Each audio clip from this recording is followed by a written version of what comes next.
Right, so I've painted a lot of the windows in. Not still 100% satisfied. Kind of like this area. I've kind of got high detail in the wooden window shields, and changing tactics a little bit on this painting. Notice I've used masking tape for the cables, because what I was going to do is paint this area blue again, because I made an error there. I'm not going to do that anymore. I'm just going to forget the masking tape and paint by hand. So this part here, if you look at the original, it's maybe the door frame. So the door frame is too not opaque enough. It's kind of see-through, but it gives it kind of like a reflective quality, and I'm kind of debating in my mind, is it worth keeping that for the reflective quality in it. So there's all these things that when you're painting, should come into your mind.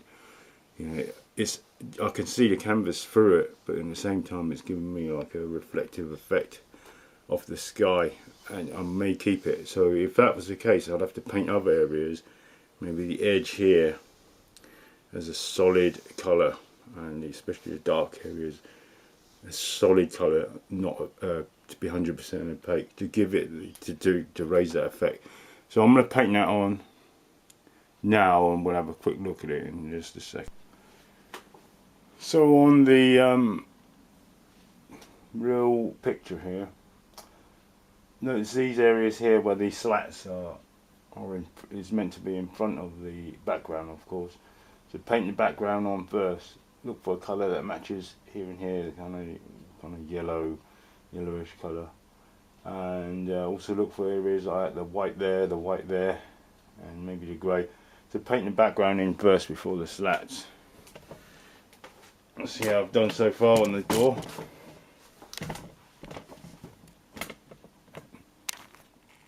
There we go. So I've just painted the frame in. So it's laborious to get the background in first, otherwise it'll look wrong. So I've got yellow ochre and some sort of beigey kind of colour, quite a light one there. Mix the two together and I think that about matches it. Don't be too fussed if the colour's not the same, as long as you can mix the colours easily. This whole panel, pretty much, and even where it creases up, it's going to go darker. So paint that straight in. Worry about the darkness in a minute. This paint, like I said, dries so quick. Make sure you do it quickly. So the darken area, as you can see, where that line is, kind of have to match that. Make sure you change your water frequently. I'm just going to go to straight yellow ochre and try that.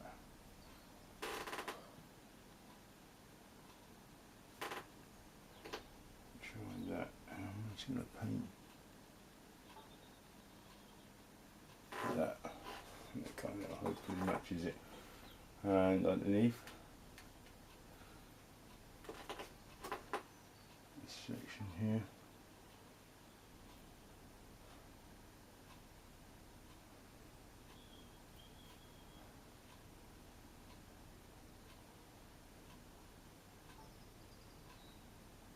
Right, and painting should be like an illusion, right? You're never going to get it spot on.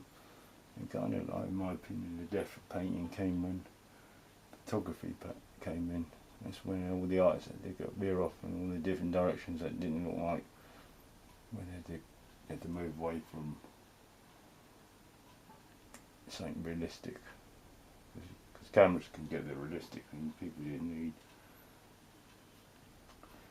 pictures of themselves anymore, because they can, someone painting them by hand to immortalise themselves. Just took a photograph, right? So the door frame going to be like that, more of an angle.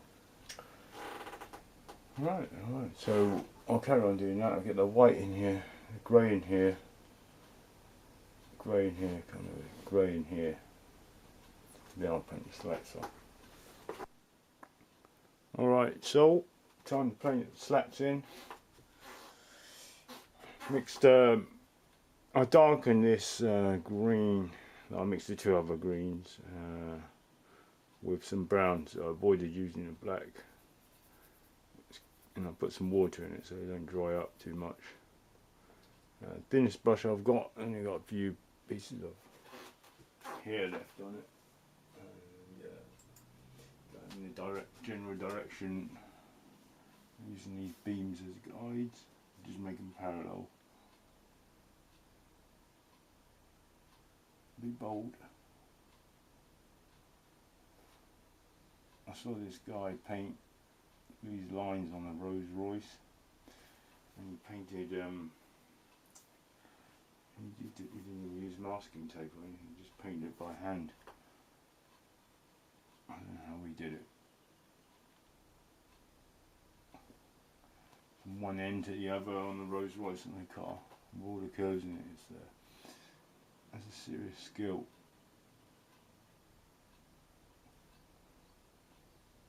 So the lines he painted on just normal paintbrush, and they were basically saying that is why Rolls Royce is, I don't know, £500,000 or whatever it is. You've got guys like that working for them. A guy like that would be coming very useful for a painting like this. Already I'm kind of swerving upwards here, so I should really be doing the reverse, swerving downwards to match this. The bottom strut there, the cross beam. And I made these kind of too thin, but never mind.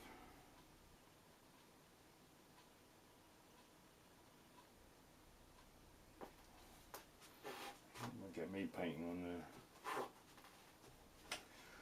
Rolls Royce factory floor, that's for sure.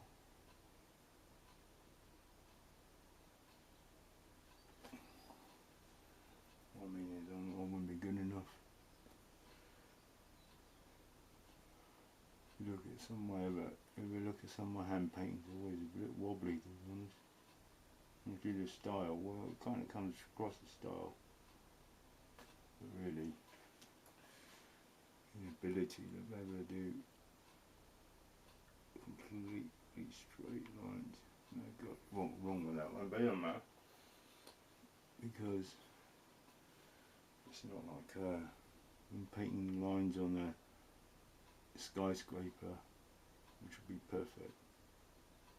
Which is why computer graphics will come in handy with things like that.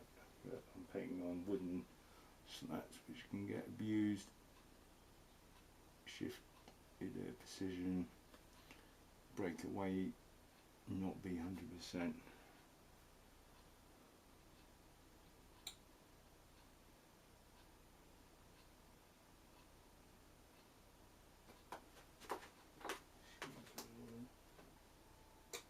Do that. So I'm just going to film myself doing all of these. Of course,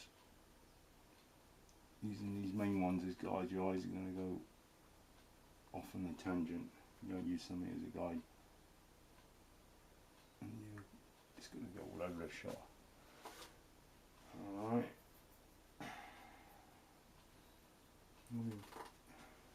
If I carried on painting from the 80s and I didn't slack off,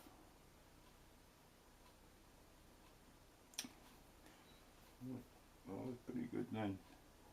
Yeah, okay, I need some contrast now. I'll paint these ones on first. I need some contrast. Here should go up.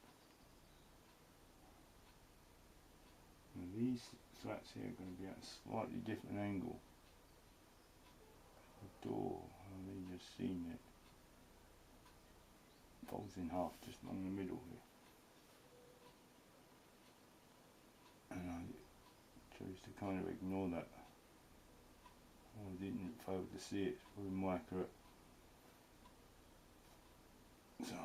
these slats. I'm going to physically change these two lines here to match that. That's important. I didn't really notice that. So usually when you draw paint, use your eyes to see, try and see, be as honest as you can. That's when you can see. That's when you can see what you really should be looking at. That's the difference between you doing portraiture, looking like the person, and not. You're not truthful with what you're looking at. You're never going to get an accurate representation. So if you was painting a cube, a die, a singular die, and you know, it just wasn't quite square on, paint it so it's not quite square on, draw it so it's not quite square on. Don't let your mind give yourself see things that are not really true. Just wonder if that does it. Notice when I'm looking at this door, that pretty definitely goes on. I mean, I'm painting that more like that and this less like that. Second half of the door. It's annoying, I've noticed it now. I don't commit myself.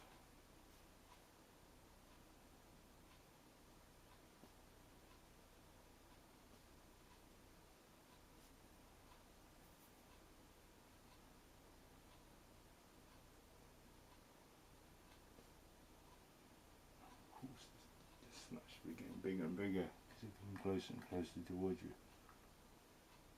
All these things have an effect. What do I want to do? I can plug it. So it's in this angle.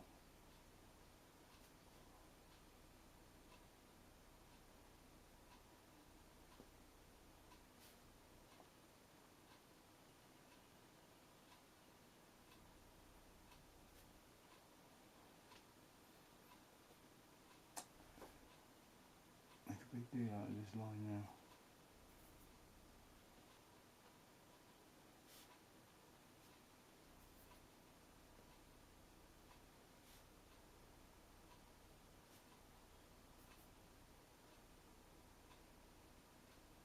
And because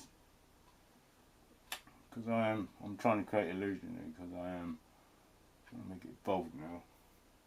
I want to make this half slightly darker, so I'm trying to lighten this half. I'm lightening and putting more of the shadow on the right hand half. Don't do it too much. Silly. And accentuate.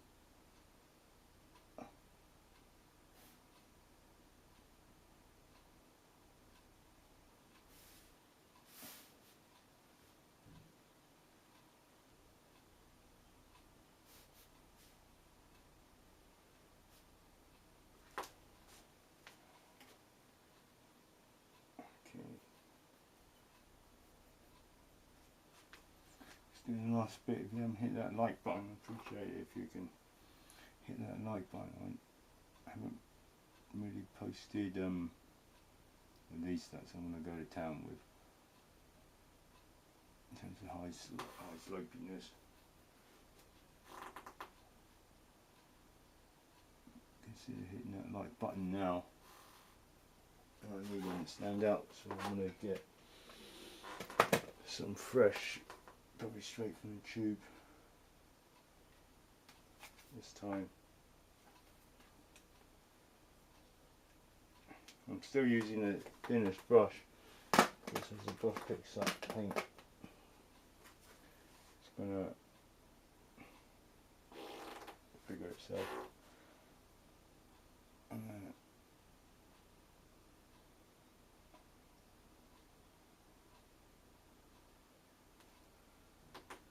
consider smashing that like button now.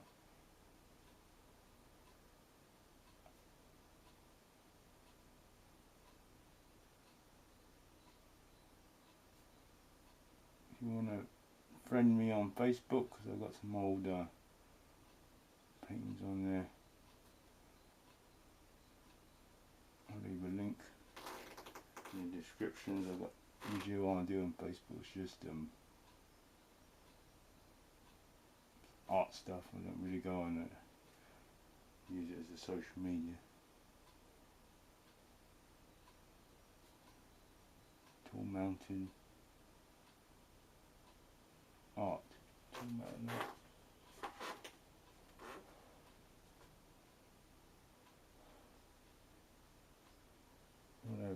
If you want to friend me, just leave a message you're interested in my style of art or something like that's fine with me.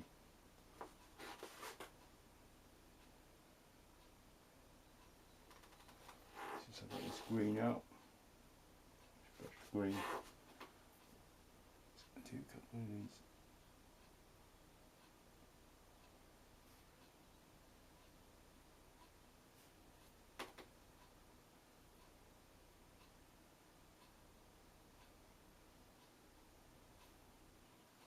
I want to just make a slight different angle.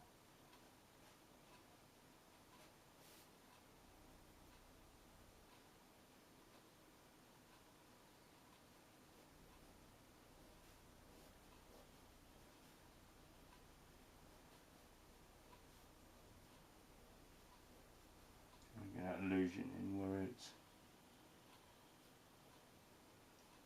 folded in half right there.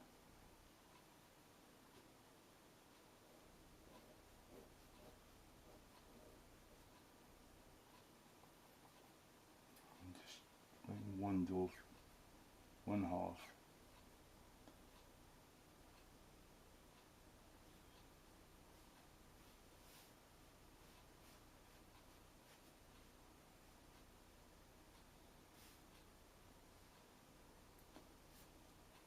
I'm kind of pretending the other half is catching the light a bit more.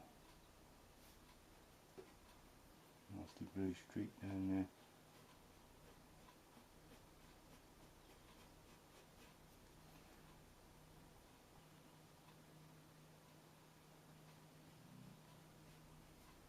When I was younger, a lot more time on my hands, got art lessons, and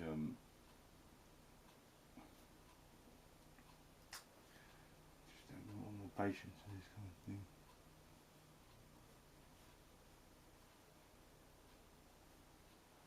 More into digital art. So looking at this, it gives me a good opportunity to cut in kind of angles now. This different fresh paint I've got. What I mean by that is leave where there's light, so it looks like there's a little corner, a nice sharp corner. And I see one last thing to do is I need a line. So really mixed bluey kind of white against, although it's a bluey to white, as soon as I put it on there it will look white. I think it's quite dull colour I want to get.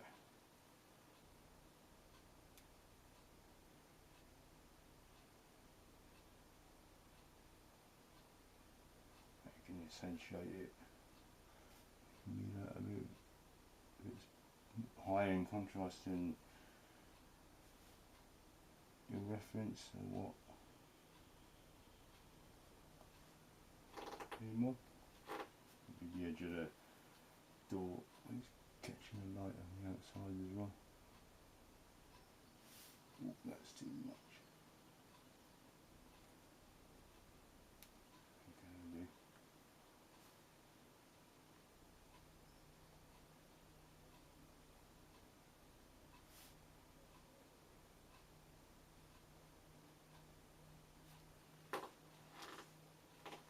there in the corner.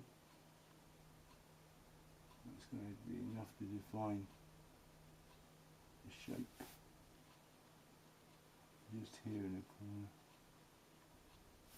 Things that the touches out that count, right? Just here it's going to catch most light. Tiny things like that. No, I don't know what if they teach kind of things like that. These days, I know it's a lot of writing and not that much worth for the skill of painting or drawing. Well, I've noticed. Leave kids alone enough to allow them to practice their skills. Leave them alone, all unit based. Complete this, complete that. And it's really capsules like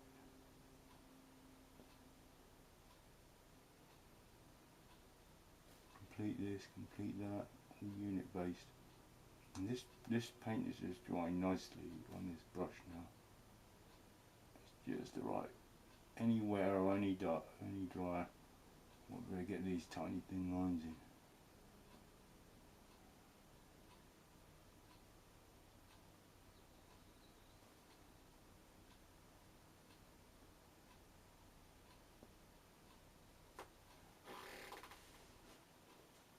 Just going to make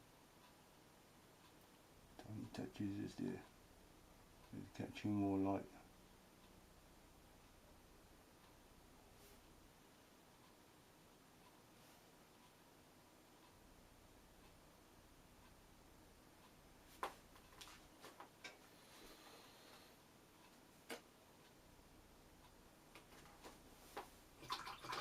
Door frame, one last thing.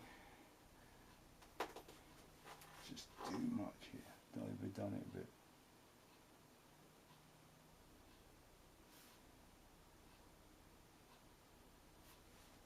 That's better, I think. Just here, I might lighten it a bit. Like that. Just here as well. Sure, blends all in.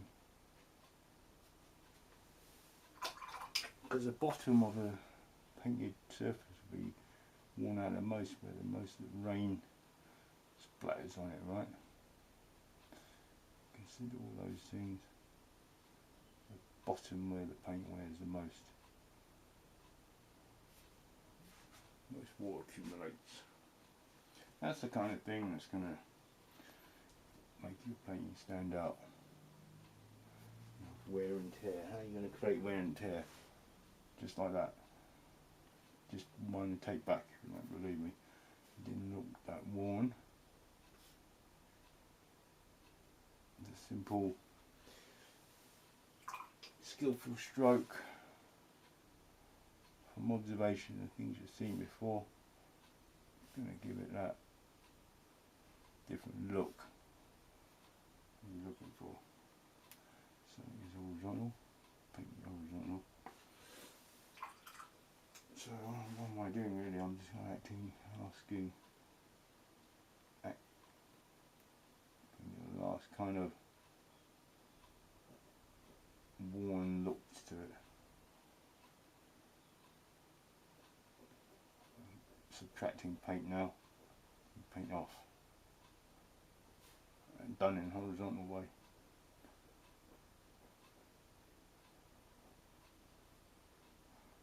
Yeah, subtract paint off, add it on.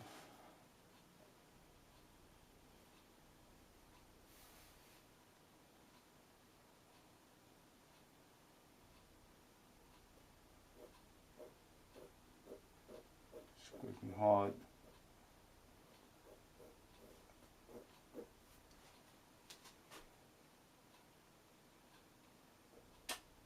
Alright, that'll do for now. So it's obviously evading in front of it. That'll paint over this. So that area there is done, and there's like some kind of cabling that hangs down from there. I'm not going to start cabling up. Alright, if you like what you see, please hit that subscribe button, hit that like button, make any comments, and try not to take too long between working on this again. I think I must have left it for 3 months because demotivated. Alright, thanks.